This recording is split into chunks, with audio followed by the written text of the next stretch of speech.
Hey, everybody, it's Dr. Meri Crowley for Now is the Time. And I've got Juan O Savin back in the studio today with me.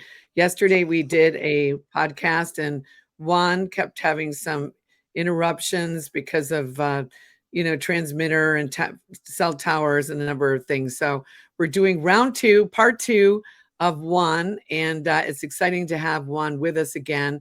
But today's program is sponsored by MyPillow. Mike Lindell has been a true patriot. He's from my home state of Minnesota, and now he's got a special on today that I think would benefit you and all of us to help buy our things through MyPillow. Here's the commercial. I hear every day about the products you all wish MyPillow carried. Well, guess what? We probably do. Slippers, bathrobes, pet beds, blankets, mattresses, sleepwear, loungewear, duvets, comforters, pot holders, aprons, oven mitts, and so much more. And they're all on sale. For example, get our best-selling standard MyPillows for only $14.98. Body pillows, $29.98. 6-piece bath towels or kitchen towel sets, just $29.98. Multi-use MyPillow 2.0s with pillowcase, $9.98. Save $40 on our Spring Percale and Giza Dream bedsheet sets. Any size, any color, and so much more. So go to MyPillow.com or call the number on your screen. Use your promo code to save up to 80% on all MyPillow products.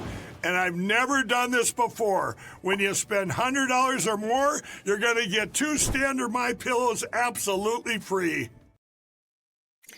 Wow, 2 MyPillows absolutely free. Go to mypillow.com, put in my promo code Meri right in the middle of America, and you're going to get a significant discount and get 2 free pillows. You can click on the link below. So anyway, Juan, it's good to have you in again. Looks like a beautiful view over there where you're at. Yep. And so anyway, Juan, let's kind of continue on where we left off yesterday for some of the people that didn't hear the program. We were talking a little bit about the tariffs, and I know a lot of people are upset thinking, oh, the stock market's crashing. We're going to be in dire straits. What are we going to do? Hand wringing. And what would you say to those people, Juan?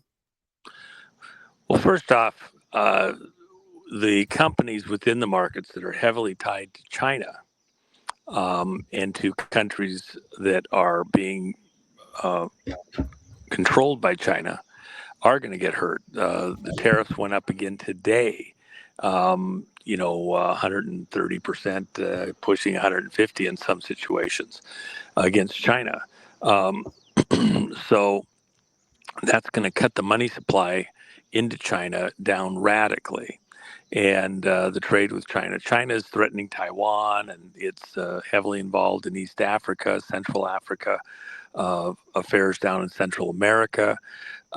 They've been trying to take over the world fairly methodically in a militarized sense. And they've been unopposed by us here in the West. They've actually been aided by the people that got into power. And so those groups, those countries, those businesses that are heavily tied to China are going to see their interests decline. Conversely, groups and organizations and businesses that have been pushing back against China are going to do pretty doggone well. And so the market, as you see these fluctuations, you'll see the air coming out of the balloon for a number of companies and going into the balloon for other companies. So there's some sloshing around. And while it restabilizes, for people that have their investments in companies tied to China, Larry Ballard, Frank Gaffney, a number of other people within the defunding of China operations are putting out materials helping people to understand where their pension money is at, where China has a piece of it, and get out of those markets. That's been going on for some time. A lot of people were poo-pooing it, fund managers, investment managers, and now it's become real. They were forewarned. They didn't want to listen. Okay, well, they got hurt. There's still time because it's going to get a lot worse before it gets better. And but U.S. markets ultimately are going to do extremely well. Businesses need energy to function. And so one of the things Trump said multiple times, and he did it during his last administration, he brought down the price of oil and increased the production of oil here in the U.S. People said we could never become an oil exporter again. Well, we did in 2.5 years. And so part of the strategy to help business and to help Americans overall is to remove this tax against the American people in the form of high energy costs. So oil and other energy, gas, and other ways of accessing energy production that haven't been considered for a very long time are going to be brought to the fore. And that's going to also impact oil and gas. We could very well see oil and gas drop another 25% from where it's at right now very readily. Why? Because we're drill, baby, drill. We are removing the restraints on the ability to go get gas and oil right here on U.S. soil.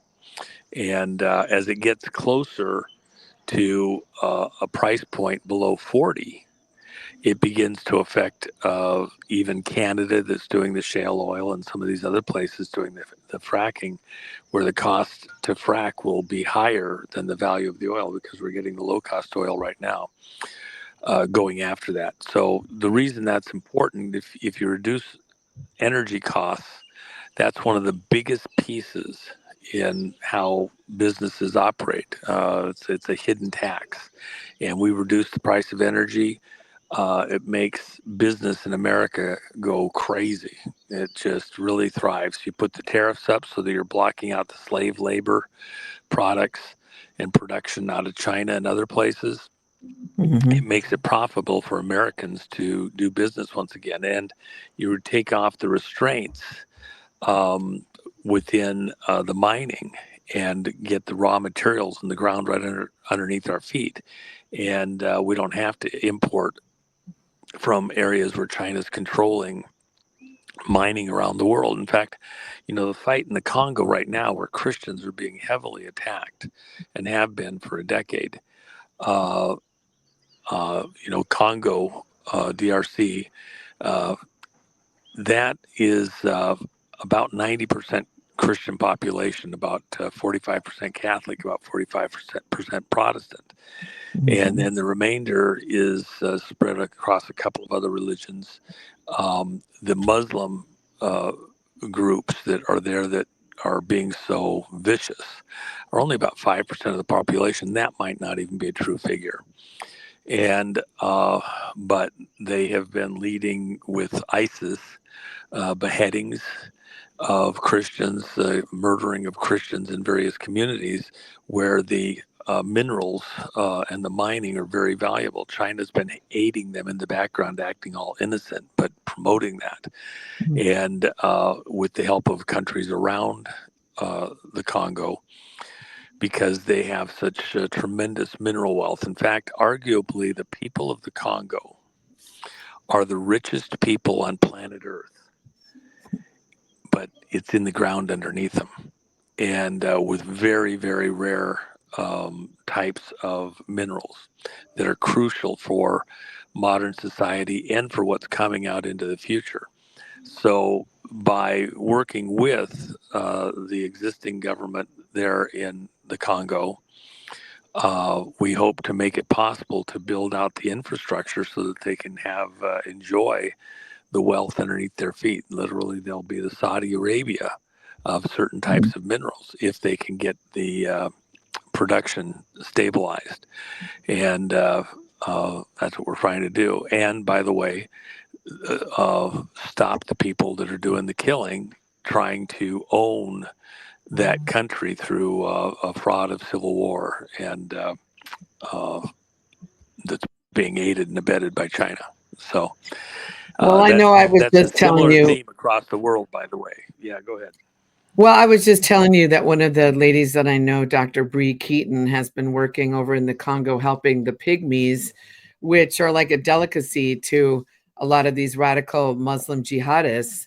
And so I've heard about what was going on, but I think there was like 70 people just beheaded in a church or something like that. They just in the last few weeks. So Well, what the deal was is that the terrorists have been going out through the countryside in these areas that are especially rich and thinly populated, but rich in certain types of minerals they want to control. They're trying to divide the Congo, and the terrorists want to work with Rwanda next door, and so you'd create a east-west situation like happens over and over again, North South Korea. Um, Type of a thing, and let the terrorists have the side towards Rwanda and work with them, who are heavily tied to the Chinese and these ISIS groups and groups that are tied all the way back to Nigeria. And so that's not an option. In fact, in a call I had just the other day, I reiterated that working a deal with these terrorists who had no problem beheading women and children. They came into the church where many of these people lived. It was kind of a sanctuary, and they were living in the building. They came in, the terrorists, and told them all that they needed to leave the building quietly, as though they were protecting them from something. They got them out into the city street and then went right down through the group and killed everybody, beheading them right in front of their families. They also took prisoner a bunch of police officers, several thousand, in another operation. These people that would do this, there is no, the beheading is a some extra demonstrative method to terrorize. It was done in such a way that people from other villages throughout the region, the Christians, ran for their lives with just what they could put on their back into Burundi next door, which, by the way, is arguably the poorest country on the planet, and then also into Uganda. And this has been the basis from the Uganda side that since the country's unstable and it's a threat with the refugees coming into Uganda, that they'd have to come in and stabilize and take control of the Congo just to stop the refugees from coming into their country, and that'd be an excuse, and then they'd control the mineral wealth. So what Trump said is that all of the countries around the Congo must respect Congo's borders as they are. That includes Uganda and Rwanda, and also South Africa, Kenya, and other countries, Tanzania. They all need to keep their paws off of the Congo while they get their own situation stabilized. There's no dividing the country. There's no giving it to the terrorists. And by the way, we had one of the House of Representatives, congressman out of Texas, that came to the Congo here a while ago and then came back and provided a report, which basically said that the president Tutsi has to work a deal with these terrorists and essentially divide the country up. That is a non-starter. People that would go in and do this beheading for no, this isn't justice. This isn't some court. This is terrorism to drive the people out of the country, out of that region, so they can take it over. So doing a deal with people with that kind of a spirit, a mentality, method of operation, it's a non-starter. We're not gonna allow the creation of another lawless state, especially when in reality they're controlled by China. That group is getting their money and their funding through proxies to control that region for the mineral wealth, because certain of the minerals there are needed for certain types of semiconductor processing and shielding and things like that. And so China wants to control that through these terrorists. That's exactly why we're going through this exercise, including with the high tariffs with China. We're going to isolate them. Now, the other thing that I need to put in here, Meri, for everybody that's listening, these high tariffs in part are part of our pushback to isolate China with what it's been doing to governments all around the world through the stealing of elections and the vote. Now, here in America, I've talked with your audience and other audiences repeatedly about the fact that we have in physical custody inside the U.S. now the operators, a significant percentage of them, who stole the vote in 2020 and put Joe Biden into office through fraud. The actual physical location where they worked from on the electronic stealing of the vote into the U.S. was Serbia. And by the way, just a few days before the vote here in the U.S. in 2020, November 3rd of 2020, Hunter Biden, his laptop was within 1 mile of the Serbian headquarters for Dominion vote machines, their worldwide headquarters in Serbia. Of all the places that Hunter traveled and would be at on the planet, why would he be within 1 mile of the Serbian headquarters of Dominion? Well, at the same time, that headquarters was the base of operations into the U.S. to steal the vote in 2020. The operators that actually participated in that, a significant portion of them, have now been brought into protective custody inside the U.S. They were protected outside for about 3.5 years, in some cases 3 years, 2.5, because they came on board in kind of a stream as others found out we were protecting some. They brought with them, went into the systems, actually obtained the original metadata, which is very important for court purposes. It's not a copy that could be manipulated. It's the original metadata. So within the legal community, as we go into trials that will be broadcast to the world from various places, including Gitmo, that metadata is going to be very important. And what's the metadata show? It shows that Joe Biden did not win the election, didn't even come close, that Trump won the election 2020, but it was flipped through electronic means in large measure. There was also a paper side, but from Serbia by these operators, and that they were managed and controlled by Chinese operators themselves, spies. Also participating were Cubans from their intelligence services. In addition to that, there was knowledge and cooperation by about a half dozen of our NATO partners. This was a military operation. It was an act of war against America. And it had serious consequences because it put somebody into power that then allowed and even fostered and participated, helped fund the war in Ukraine. Matters in other areas of the world, Africa, Central America, Yemen, etc., Iran.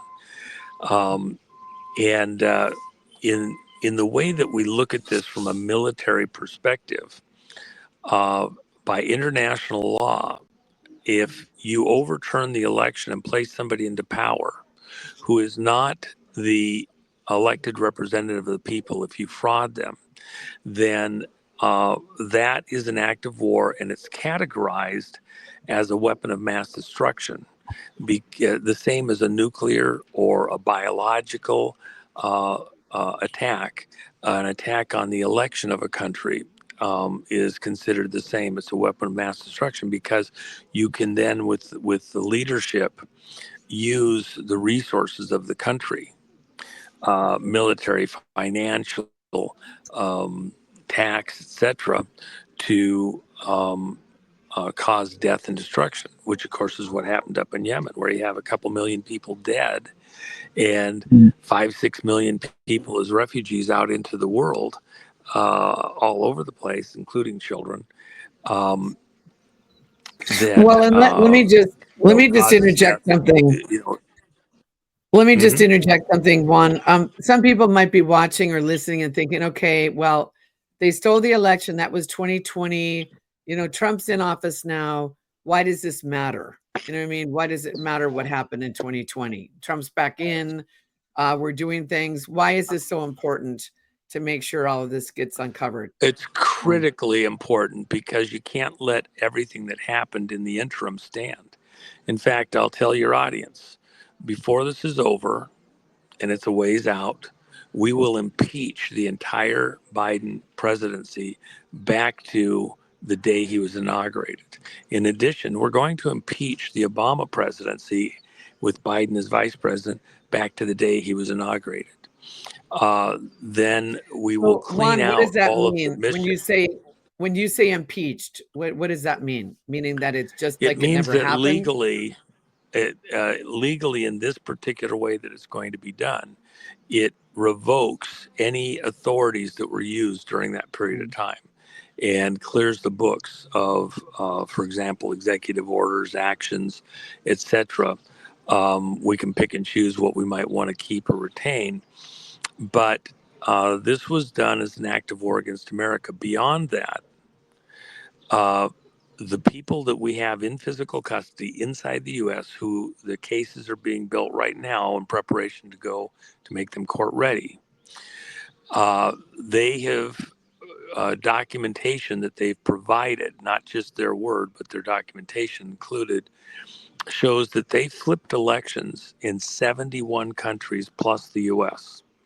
So part of the corrective action is to go into those countries, not to be the next China and to manage and control them and become new slave masters, uh, not to, uh, you know, take them over, but to be our brother's brother, not our brother's keeper, to help them get restabilized and get back on their feet. You'll notice it's an interesting thing.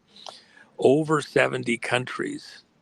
Remember, I said there was 71 besides the U.S. that were attacked in this. Over 70 countries have made entreaties back to the U.S. for assistance in resetting their trade agreements to get relief from the tariffs.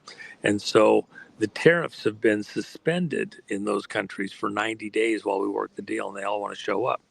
Why? Because those are the countries who China has been operating by proxy in this attack on the West, on America, taking over the mineral wealth, the manufacturing, the raw resources and supplies into the world uh, merchandise chain, shipping, etc.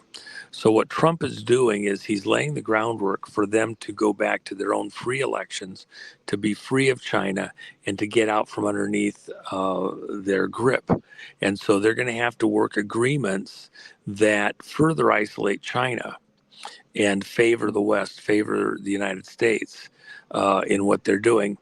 We're not doing this in a evil sense. We have to stop this global takeover. And by the way, a weapon of mass destruction was used against America and all of these other countries in stealing the vote and putting in leadership who were not representative of the Yeah. people in those countries, including the U.S. So we're doing it from a business side. It's war by another means, very similar to what President Nixon, or excuse me, President Trump did. Excuse me, President Reagan did in what we did to take down the Soviet Union. We went on the attack to stop the Cold War. We did it starting in oil energy prices and brought the price of oil below what they could manufacture oil for and sell it to the world and get hard cash. Then we challenged them on the quality of their weapons all over the world, where they were, by proxy controlling governments in Nicaragua, Afghanistan, other countries across Asia. We helped to promote business across Asia, helped them to build the steel manufacturing in South Korea and clothing and other manufacturing across Southeast Asia so that they were not under the thumb of China. And then the mineral wealth was something where we went on the offensive with Russia during that latter part of the 80s. The final thing being the attack on the ruble. We didn't manufacture, we didn't counterfeit rubles. We just bought their rubles and at a later time sold their rubles back into their economy through the very political figures and military figures that were really a mob controlling the Soviet Union from the inside. And those mobsters destroyed themselves. We just provided the funds back to them to allow them to do it. In this case here, and I've talked on it extensively other times, so there's no use going into it right now, but we're in a similar mode here with China. We have to defund China. They're heavily involved in our stock market and trading here in the West, and these tariffs against the companies that they're tied to here in the U.S. Are going to break those ties into the U.S. economy and into countries that want to side with the U.S. Everybody has to pick a side here. And you'll see it throughout America, and I've talked about this for the last several years. Everybody's got to pick a side. You're going to see relationships at every level, whether it's the church, the politics, the business, domestically and across the world, at the micro scale between interpersonal relationships and nation-state relationships. Everybody's got to pick a side. And part of the reason I say even into, the personal, a lot of people have picked the wrong side, if you will, politically, and they just want to get along, go along, etc. As the revelations of treason and cooperation and collusion with China and its agents into the American financial system become more and more widely known, including the pedophile stuff, etc. Look at what's on Hunter Biden's laptop. People are going to have to rethink who they're aligning with. And I would even say before God, you may have had ignorance up to this moment in your life because you just didn't know and you weren't paying attention. It just wasn't relevant to you. I get all of that. But what's going to happen is that the American people individually in their church and other things are going to have to decide, are they good with the people that they're actually engaging with, even at a personal level, within the politics. I'm here in the islands right now. Hawaii is actually a red state. It's a deep red state. It's not pink. But the people that kind of have been controlling everything in Hawaii for quite some time are blue and deep blue. And as the relationships behind the scene are exposed and the horrors of what was going on in blackmail and manipulation and honeypotting with things like Epstein Island and the Diddy stuff out of Hollywood get exposed, and some of the more horrific aspects of what was going on with that crowd, especially many rhinos involved, but especially in the Democrat community. People are going to have to decide if they're good with it, they're just going to ignore it, etc. Everything that came out in the fall of 2016 related to the material that Seth Rich put out to WikiLeaks and then went out to the world concerning Pizzagate and things like that, that's all going to come to the fore. It's going to be very difficult to decide to still stay within that crowd of Hollywood people and political people that are tied to these various operations because of the extremity of the horrors that they were involved in. And that does tie right back to the vote, because people are going to have to decide whether they want to stay in that camp or flip. Yeah. And they're going to see that people walk away. They won't come back. They won't have anything to do with it, including and especially within the church. A lot of people, because they want to get along and go along within their church community, and they don't want to, be controversial, and they want to ignore it, will have to pick a side And Mhm. the church was always actually much more political than people realize, because you have to take a Mhm. stand. And if you're wishy-washy and uncommitted on certain moral issues, then you probably aren't actually in a church that is tied to God. There is justice, righteousness, there are lines. So anyway. Well, and I just wanna say that when I interviewed, James Rothstein, who was like the, chief of the, detectives in New York in the mid-60s to the '80s, and he pretty much told me he'd start getting to the higher levels to bust these people in the high levels, like the elites, and national security would step in, the feds would step in and use national security. Kathy O'Brien talks about that too. And then it would stop the investigation. So these honeypot, schemes, what's happened with, as you mentioned, Epstein Island, with Diddy and everything, the human compromise that they've been able to blackmail people, that's all going to come down as well. And with Kash Patel now, with the FBI, we're going to start to see, I think, the swamp being drained at a faster rate that we could even imagine. So I want to mention one thing Well, too. but let Larry, me just add this one thing, Mary. Let me just add this one sure. thing. The reason that you have to, as a Christian, contemplate this a little bit and slow down. The worship of Satan has been going on for a very long time. In fact, in the Old Testament, in the scriptures, the uh, Old Testament's all about a lot of these situations where they were Baal worshipers, they were Moloch worshipers that actually sacrificed children as part of their religion and their religious ceremonies. The city of Baal was dedicated to child sacrifice there at the base of Mount Hermon, at the northern side of the nation of Israel today. Uh, the engagement between um Isaiah and the people up there at the top of the mountain, where there was a challenge to the priests of Baal and the sacrifice, whether God would take the sacrifices of the Baal worshippers or Isaiah's. Um, What you uh, mean with Elijah and the Elijah, prophets excuse of me. Baal? Yeah, I was saying that wrong. I apologize. Elijah, and that was all about over this issue of child sacrifice.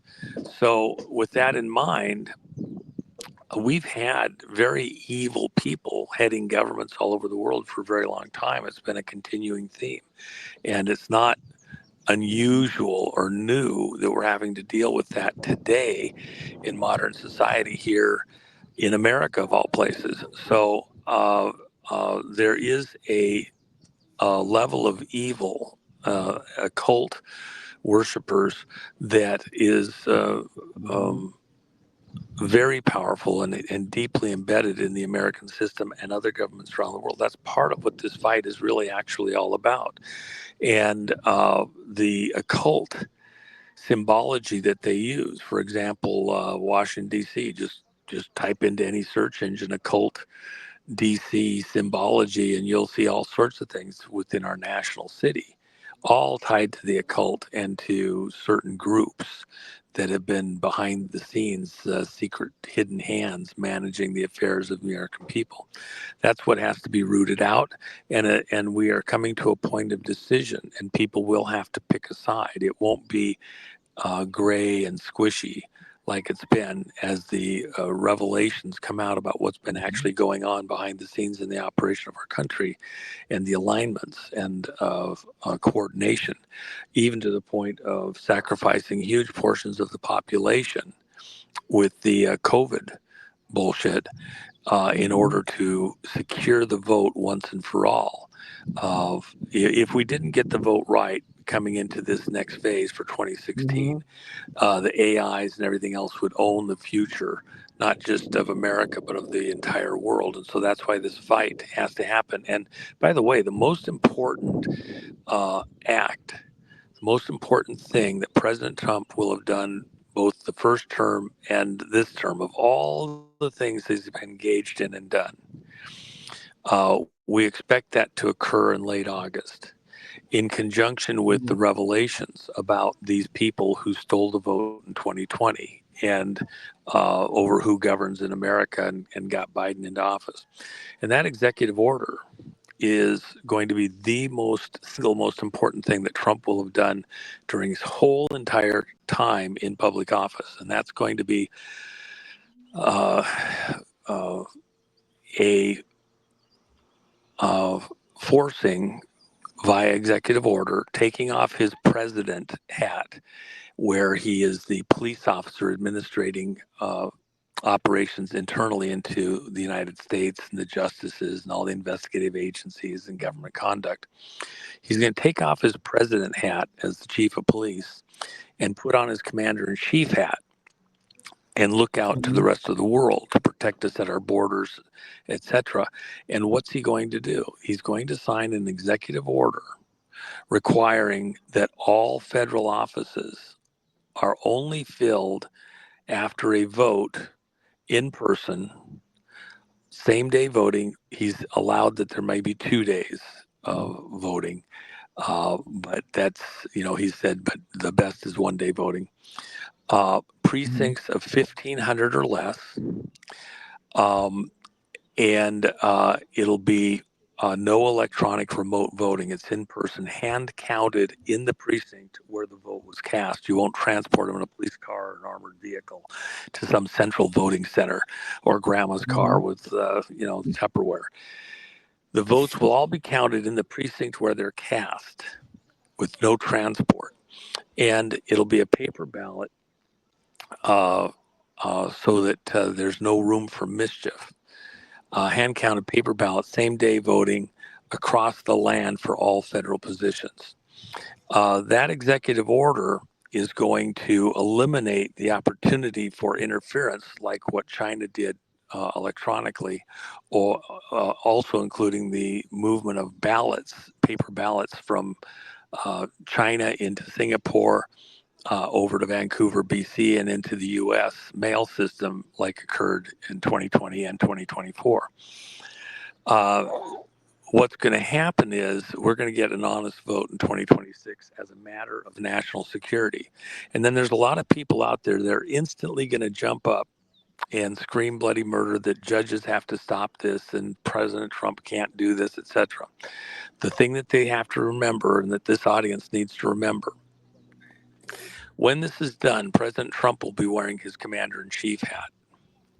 It's a matter of national security. And it will be in the context of disclosures concerning China's involvement in stealing the vote in 2020 and the people involved and the mechanisms in which this was done. It won't be done in a vacuum.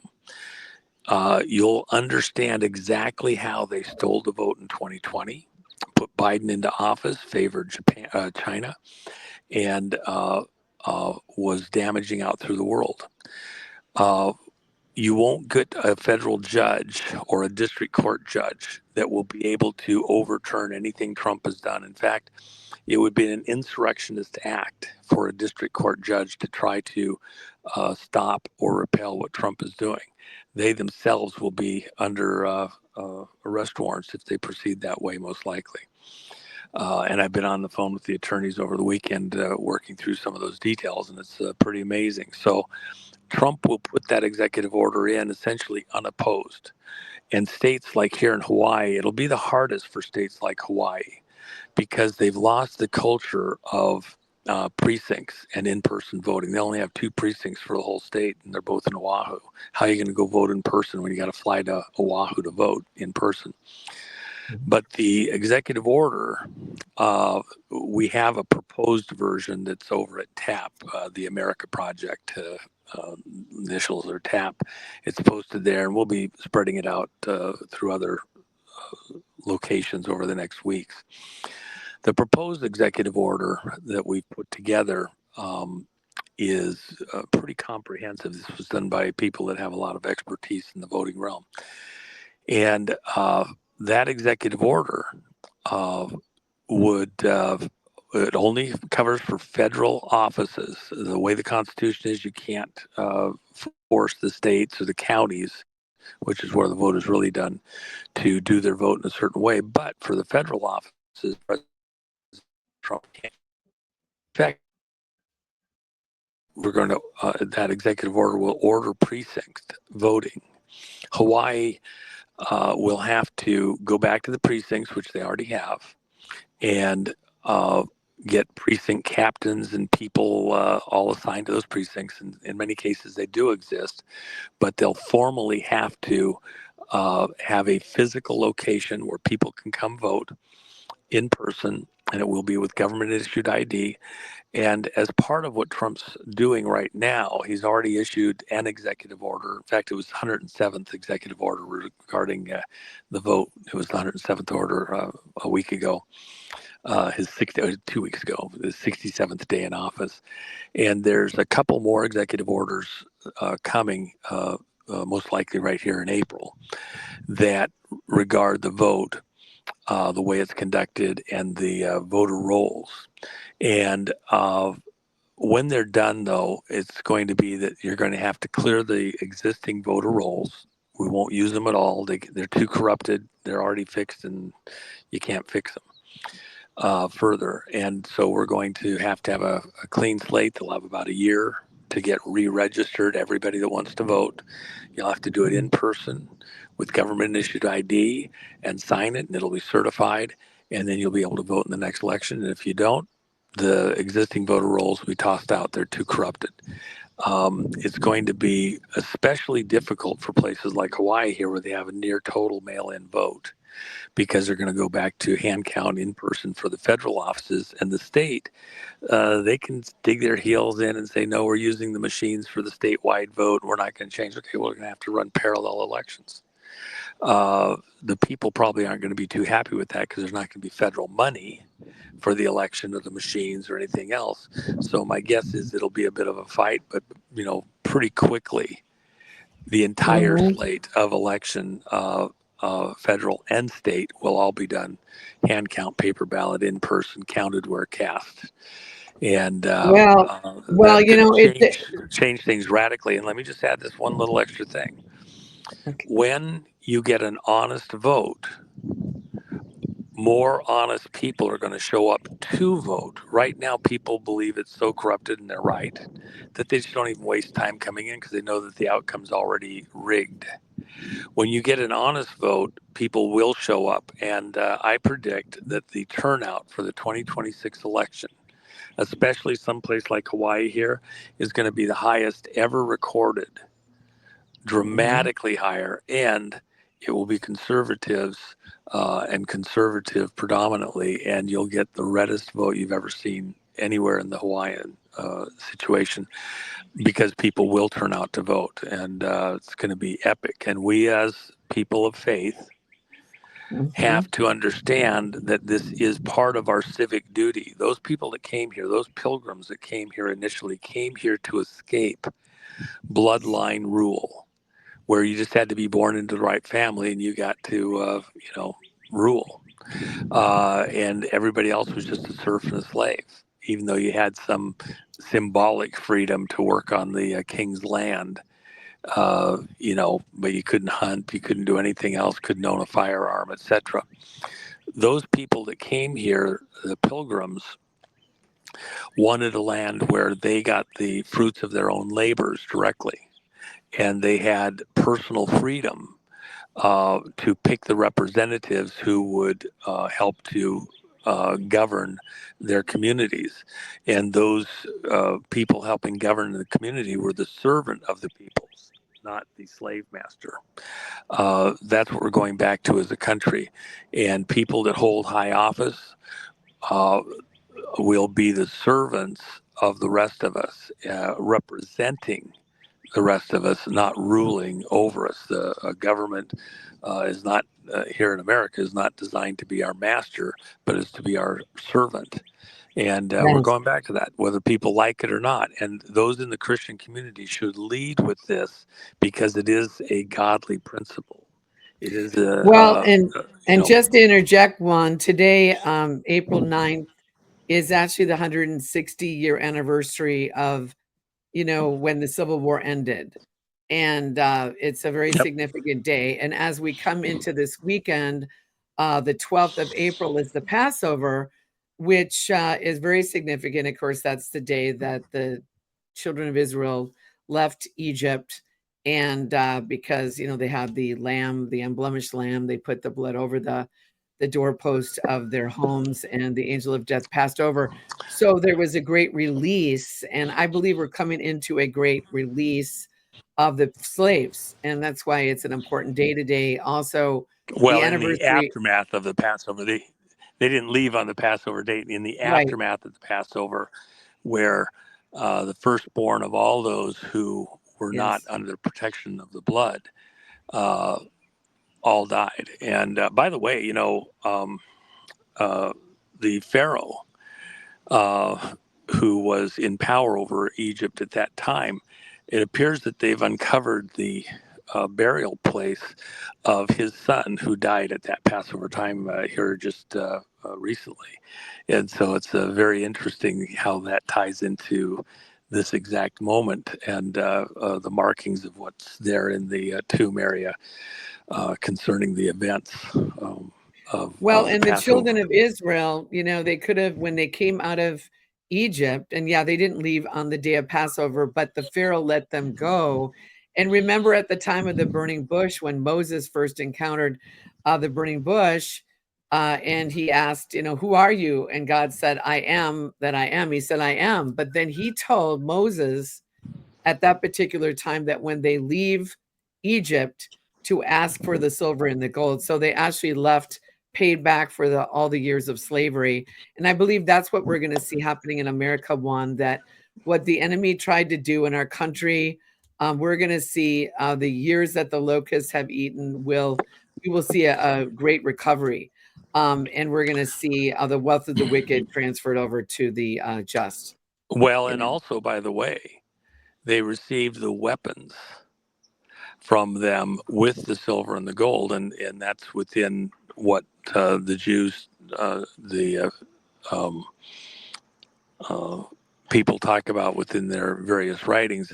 But the problem for them was they didn't know how to use them. They were not trained in how to fight.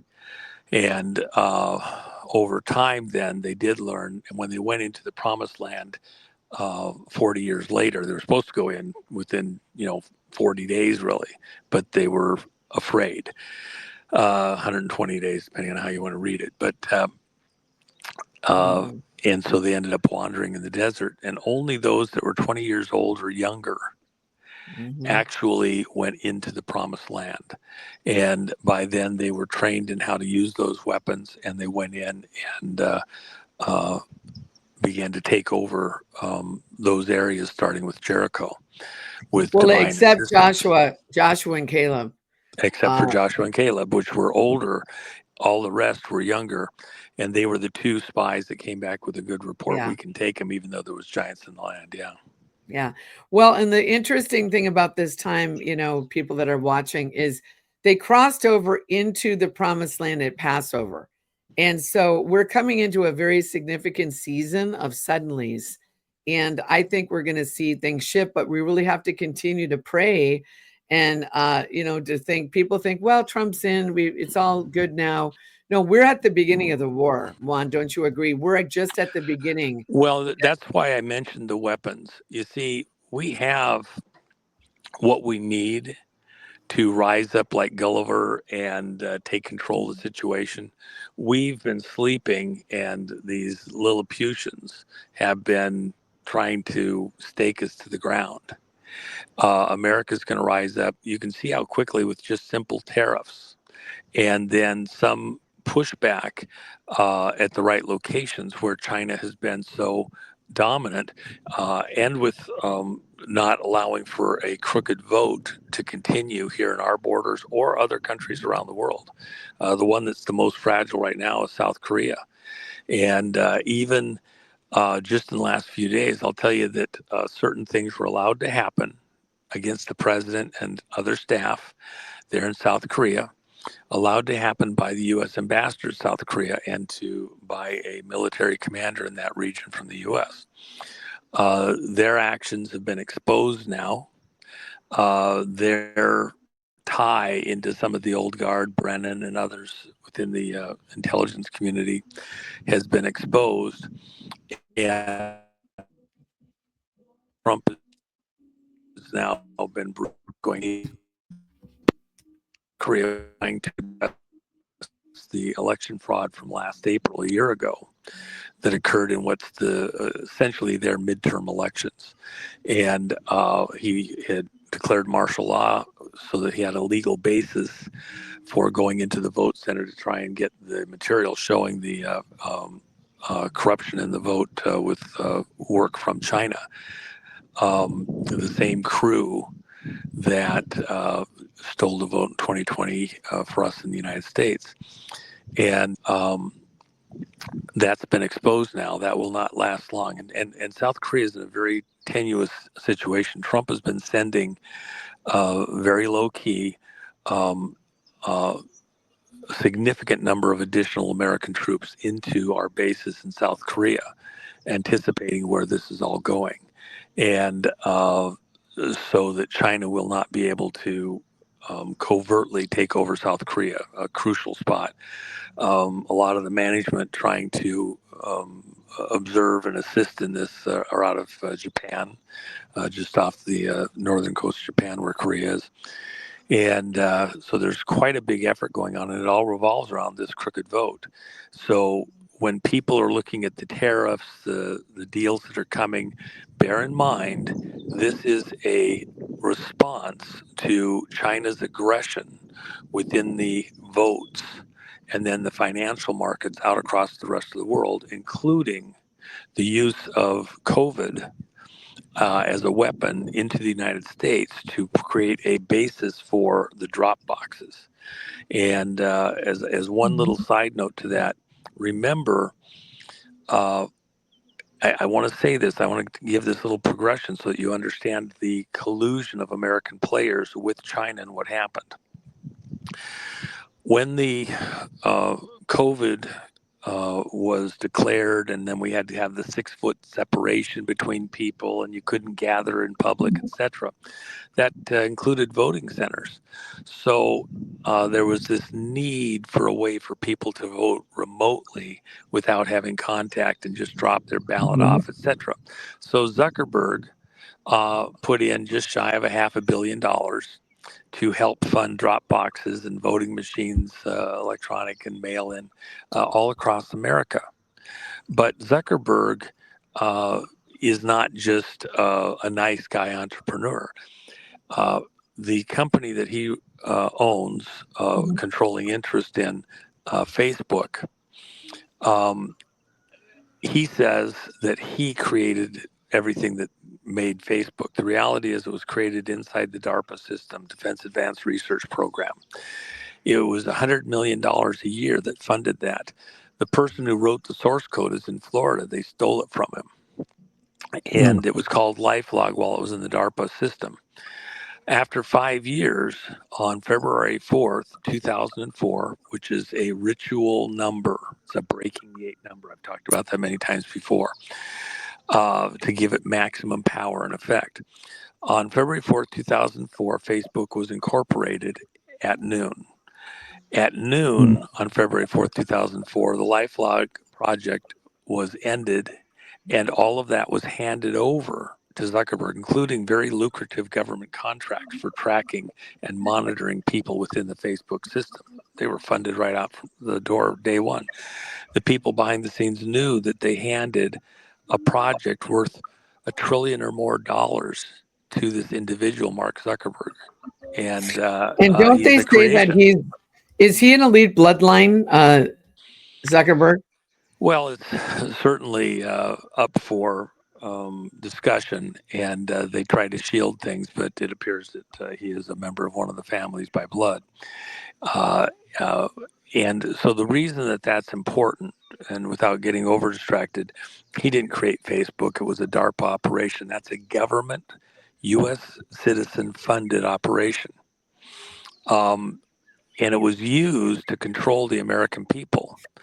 That 500 million, actually it's like 100 million that created Facebook, was turned around and used against the American people in the form of drop boxes. Zuckerberg didn't make that decision. Well, and Zuckerberg's remember, tool. Juan, And at the within the beginning of election Zuckerberg, framework, remember at the beginning of Facebook, they tried to say he was trying to get girls or something, like he was using it as a thing on college to kind of connect with girls. Was it? It's something that's why he started it. It was some no, type it's of. all bullshit. That the whole Well, story, we know. the whole story there is bullshit. And No, I know. but the reason this is important, let's not lose our focus for a second. Zuckerberg was a DARPA creation out of the defense industry, the Defense Advanced Research Program, forward looking to control future events, create weapons now that will be effective in the future to anticipate where the weaponry, the war, the fight is going. So they created a weapon, and it happened to be not firing bullets in the conventional sense or missiles or space based or whatever. It was in the cyber world. And to control the populations around the planet, to anticipate and move them in desired directions. So that Facebook was a weaponized version into social networking, into the people, into the population. That tool, that weapon, at the critical moment was used to fund. See, the legislatures and the U.S. Congress and then the state Congresses couldn't move quickly enough to create the drop boxes and to get the election machines in place and get them funded. So the people that wanted a crooked election in 2020, who had anticipated where it had to go, had their agent, their proxy, their tool, put the money out there privately into the world as a gesture of goodwill to create the voting locations to help and assist and facilitate in the illusion of a safe, free election with these drop boxes. And that was actually, again, Zuckerberg's just a proxy. It was a militarized operation against the American people from within the American intelligence and military industrial complex. So the fight that we're in right now is both external to China, who threw the COVID out there, China, who had their spies managing the people flipping the electronic vote from Serbia, from the Dominion headquarters, with Cuban assistance and Venezuelans involved, and a half dozen NATO countries' intelligence services assisting, our allies assisting to steal the vote in 2020 and keep Trump out of office by any means necessary. That's what we're going after, both enemies within and without the United States of America, and those that have sworn an oath to protect against enemies, foreign and domestic. We're going after that. And as people of faith, we need to support this effort because your freedom to worship God and serve God and enjoy the fruits of your own labors is what's at stake. The same people that wanted to control the world through their bloodlines, from pharaohs all the way to this modern moment with the 13 families, bloodline families, who claim, by the way, that they're descendants of Cain. That's why they're the Cains or the kings of the earth by blood, the children of Lucifer, Satan, the devil. Okay. And by the way, in the center of the book Morals and Dogma, which is considered like the Bible within the Masonic community, right there in the dead center, first off, he wrote the book in green ink in honor of the uh, uh, The Green Man. the Green Man, this spirit that dictated this to him. Why green?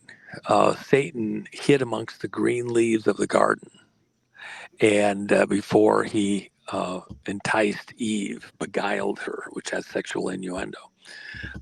Within those groups, they believe that the true father of Cain wasn't Adam, it was Satan, the devil, Lucifer, the green man, goes by 1,000 names. At the center of the book, Morals and Dogma, Albert Pike says to all those practicing Masonry, let there be no misunderstanding. The God whom we serve is Lucifer. Mhm. So if you're within those communities, then you're serving Lucifer. It's a Luciferian practice. And if you look at all Mhm. of the symbology around Washington, D.C., which is, designed by an architect who was Mason, and the symbology, etc., it goes back to Osiris. Uh, the Washington Monument is the penis of Osiris. There's a whole story there. I've given it over and over again to the public. But they believe that they need to control the people of America, and even within much of the work that's gone on over the last couple hundred years of our country, America is in many ways a captured operation. It is not what the pilgrims envisioned. And the first great revival in America is reportedly this Finney revival, where he also went and spoke with many of the founding fathers that were there at the creation of the Constitution and the early fight in the country in the Revolution, not the Civil War, and where they repented of their Masonic ties, understood that it was not what they had been sold as being all godly and good, and uh, then turned a different direction. We've been under a similar attack all along, and there is even to the Civil War.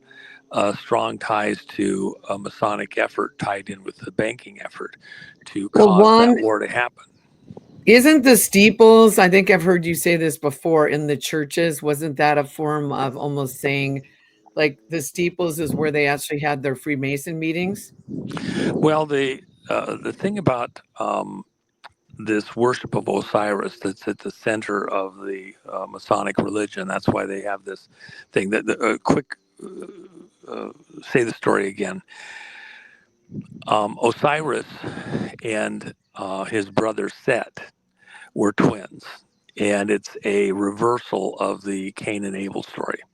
And in this story of Set and Osiris, Set was supposed to be a very good, kindly god who was nice to the humans.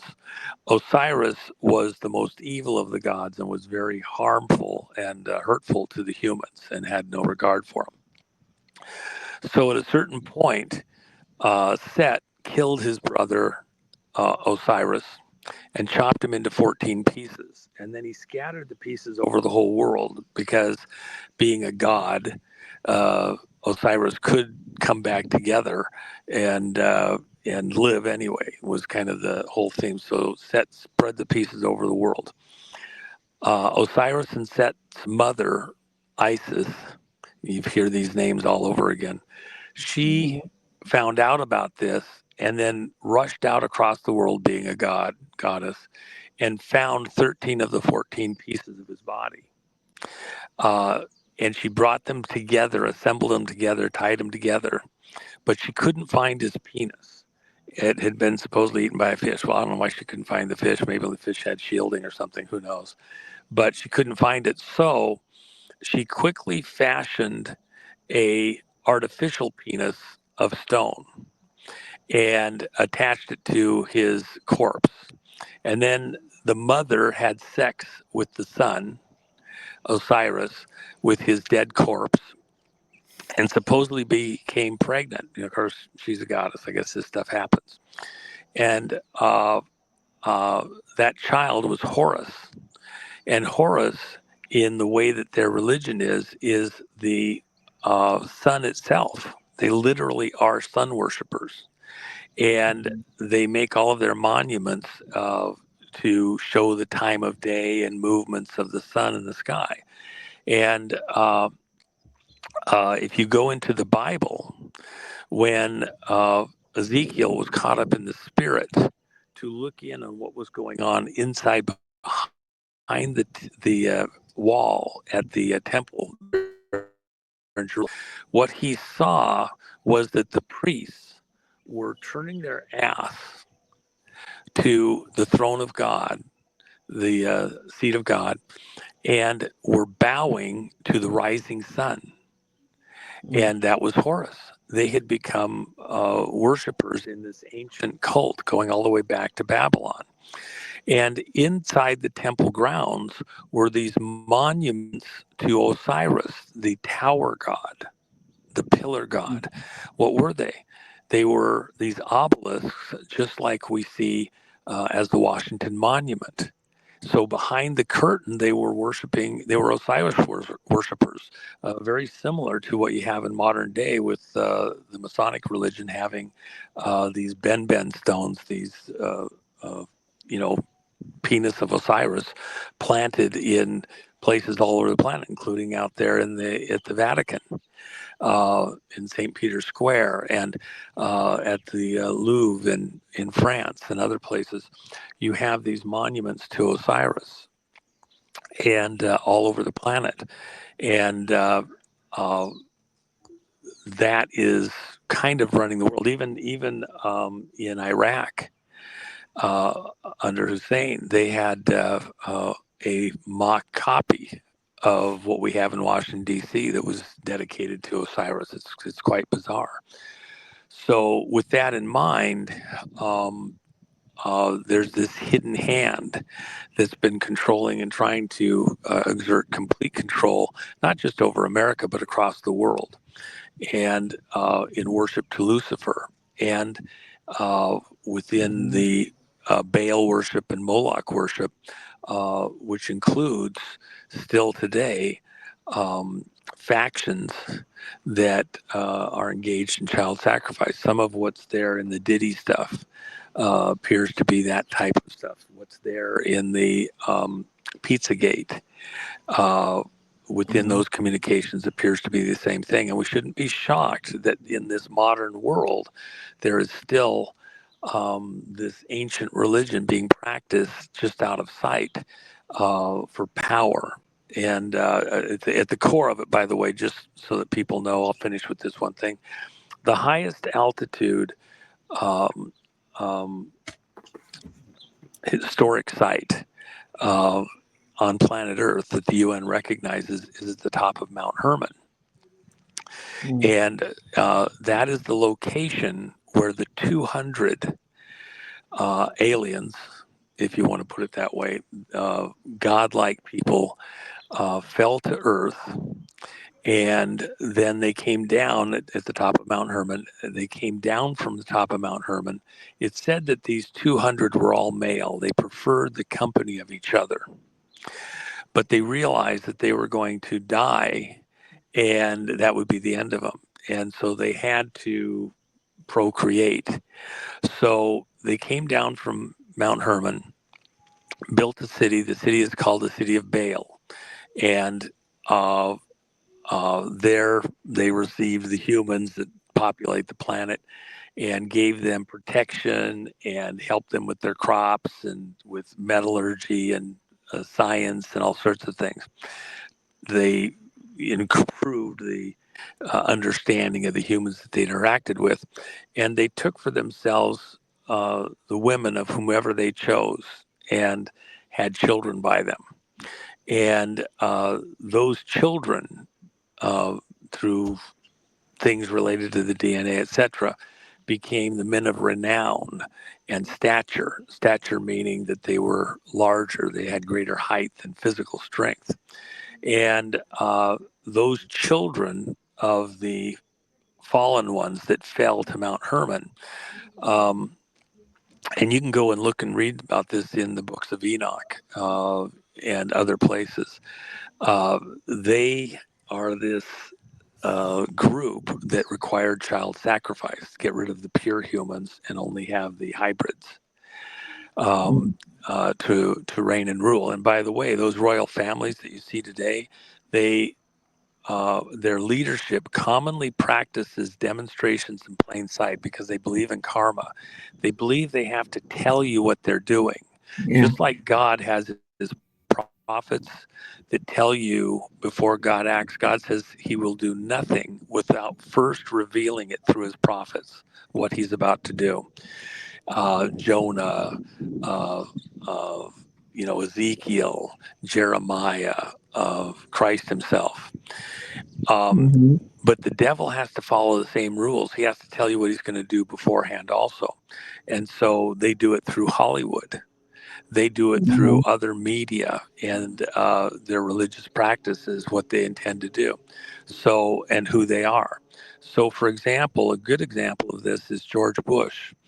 He 3 times after he left the presidency, on his 70th birthday, his 80th birthday, and his 90th birthday, jumped out of aircraft and fell to earth, mimicking those that he regarded and worshipped as his ancestors, going back to the fallen ones that fell at Mount Hermon, fell to earth from the heavens. Christ himself said, "I saw you, Satan. I saw you fall like lightning from the sky to the earth." And the Queen, if you go back to the 2012 Olympics, on the Queen's official site, there's a video there with Daniel Craig, the guy that plays James Bond. And it's a great spoof. And it shows her going out, getting on the helicopter in his protective custody. By the way, John Dee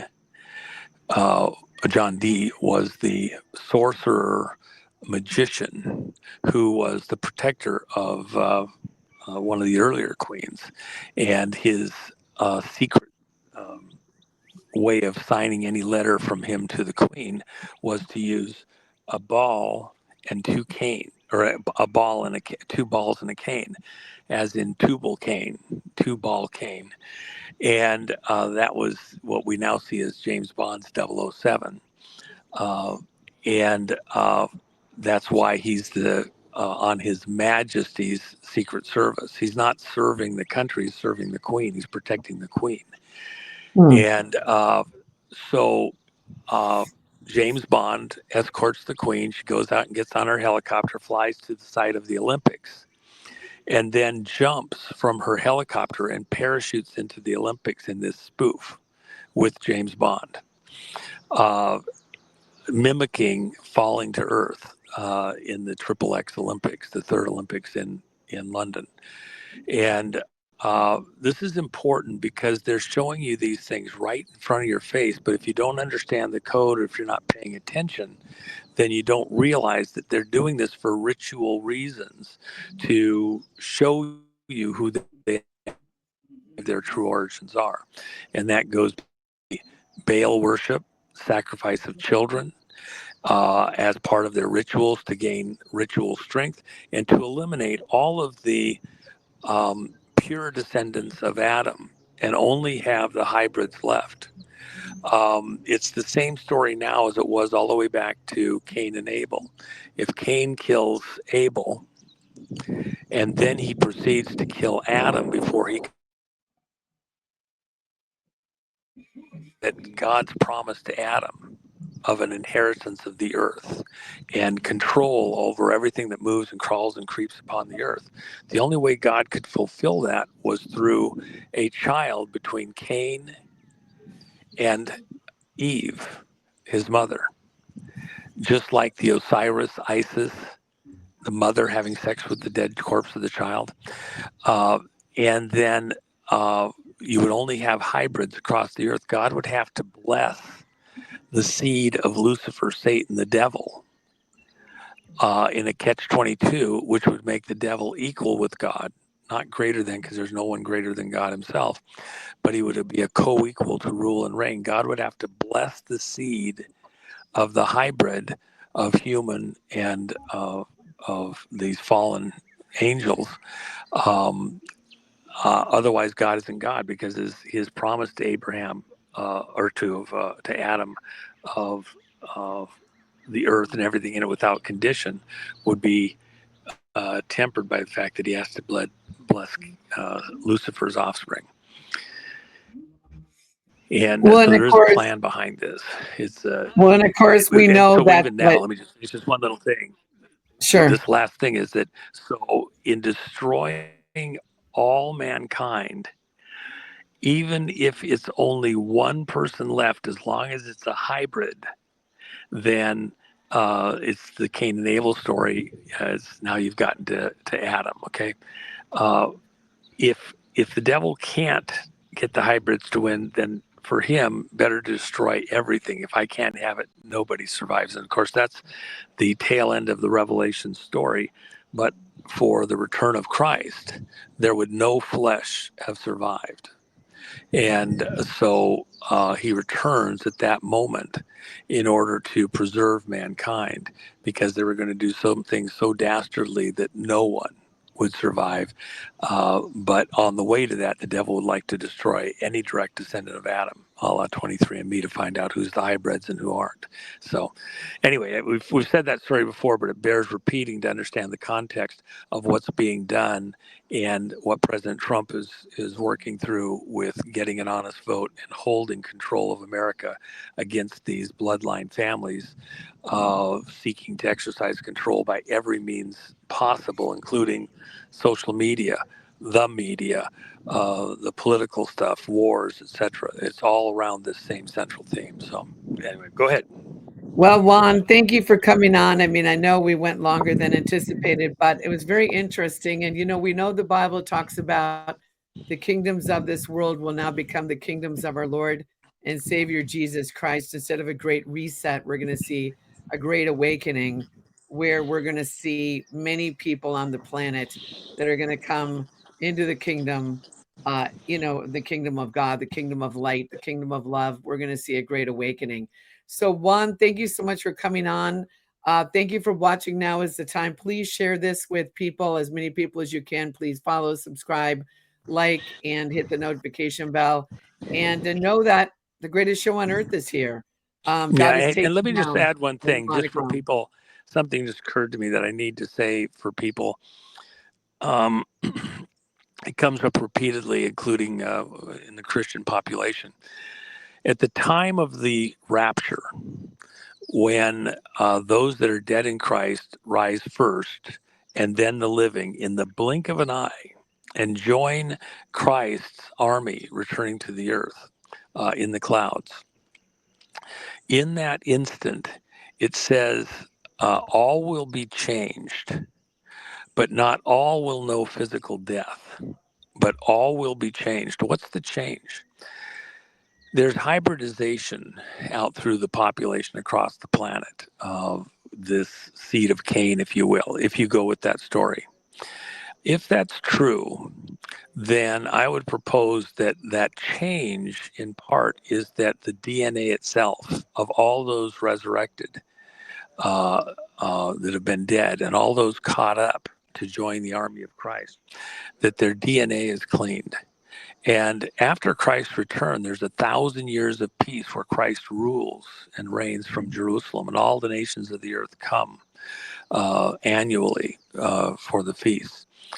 This is important because if you're concerned that you may have some of that DNA, that's this accursed, going back to the Cain and the bloodlines like that, which the majority of the planet do. Why do they hate the Jews so viciously within this whole thing? Because they're most likely population to have pure descendants all the way back to Adam. That's why in the scriptures it keeps showing the lineage, the DNA of people like David and others back to Adam.